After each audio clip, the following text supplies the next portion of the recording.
ആകാശത്തിലൂടെ പറന്ന് ലോകത്തെ ബന്ധിപ്പിക്കുന്ന ഒരു സാങ്കേതിക വിസ്മയം. അതെ, വിമാനങ്ങൾ.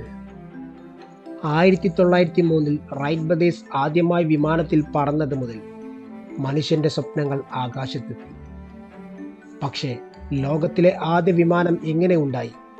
റൈറ്റ് ബ്രദേഴ്സ് എങ്ങനെ ഈ കണ്ടുപിടുത്തം നടത്തി? കേരളത്തിലെ ആദ്യ വിമാനം ഇറങ്ങിയത് എവിടെയാണ്? ഇന്ന് നമ്മൾ അതിൻ്റെ രസകരമായ ചരിത്രത്തിലൂടെ ഒരു വിമാനയാത്ര ചെയ്യാം. Wright brothers, Orville and Wilbur എന്നീ സഹോദരന്മാർ അമേരിക്കയിലെ ഓഹായോയിൽ നിന്നുള്ളവരാണ്. അവർക്ക് യന്ത്രങ്ങളോട് ഒരു പ്രത്യേകതര ഇഷ്ടമായിരുന്നു.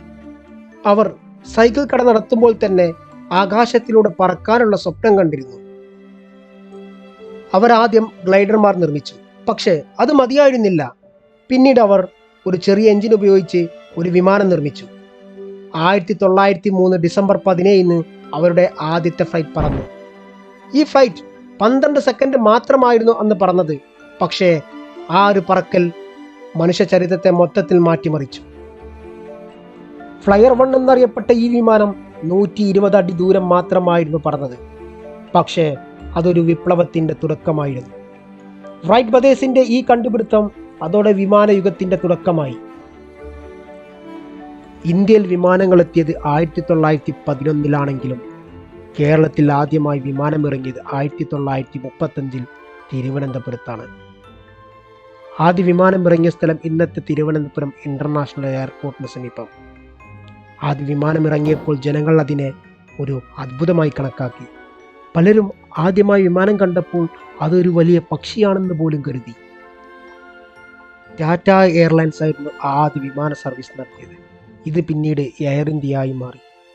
ആദ്യ ഫ്ലൈറ്റുകൾ മെയിൽ സർവീസ് മാത്രമായിരുന്നു. പക്ഷേ പിന്നീട് യാത്രക്കാരെയും കൊണ്ടുപോകാൻ തുടങ്ങി. 1953 എയർ ഇന്ത്യ ആദ്യ പാസഞ്ചർ ഫ്ലൈറ്റ് ട്രിവാൻഡ്രത്ത് നിന്നും ബോംബെയിലേക്ക് പറന്നു.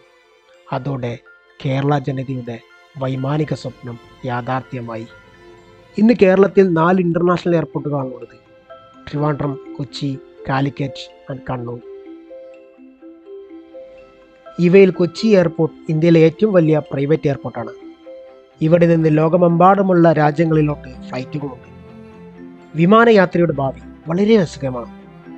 ഇന്ന് ഇലക്ട്രിക് വിമാനങ്ങൾ, ഡ്രോൺ ടെക്നോളജി തുടങ്ങിയവ വികസിപ്പിച്ചെടുക്കുന്നു. ഇവ ഭാവിയിൽ വിമാനയാത്രയെ മാറ്റിമറിച്ചേക്കാം. നമ്മുടെ മുന്നിലുള്ള വർത്തമാനകാല വിശേഷങ്ങൾ അക്ഷരാർത്ഥത്തിൽ 120 വർഷം മുമ്പ് റൈറ്റ് ബ്രദേഴ്സിന്റെ ആത്മാർത്ഥമായ പരിശ്രമം കൊണ്ട് മാത്രമാണ്. ആകാശത്തിൽ പറക്കാൻ മനുഷ്യൻ ശ്രമിച്ചിരുന്നതിൻ്റെ ഫലം ഇന്ന് ലക്ഷത്തിലധികം ഫ്ലൈറ്റുകളാണ് പ്രതിദിനം പറന്നുകൊണ്ടേയിരിക്കുന്നത്. ഇന്ന് വിമാനങ്ങൾ മനുഷ്യന്റെ സ്വപ്നങ്ങളെ യാഥാർത്ഥ്യമാക്കി.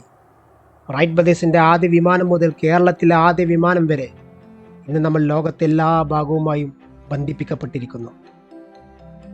നിങ്ങളുടെ ആദ്യ വിമാനയാത്ര എപ്പോഴായിരുന്നു നിങ്ങൾക്ക് ഓർമ്മയുണ്ടോ? കമൻറ്റുകളിൽ പങ്കുവെക്കുക. ഈ വീഡിയോ ഇഷ്ടപ്പെട്ടെങ്കിൽ ലൈക്ക് ചെയ്യാനും ഷെയർ ചെയ്യാനും മറക്കരുത്. കൂടെ ചാനൽ സബ്സ്ക്രൈബ് ചെയ്യാത്തവരുണ്ടെങ്കിൽ ഒന്ന് സബ്സ്ക്രൈബ് ചെയ്യുക. നന്ദി. ശുഭദിനം.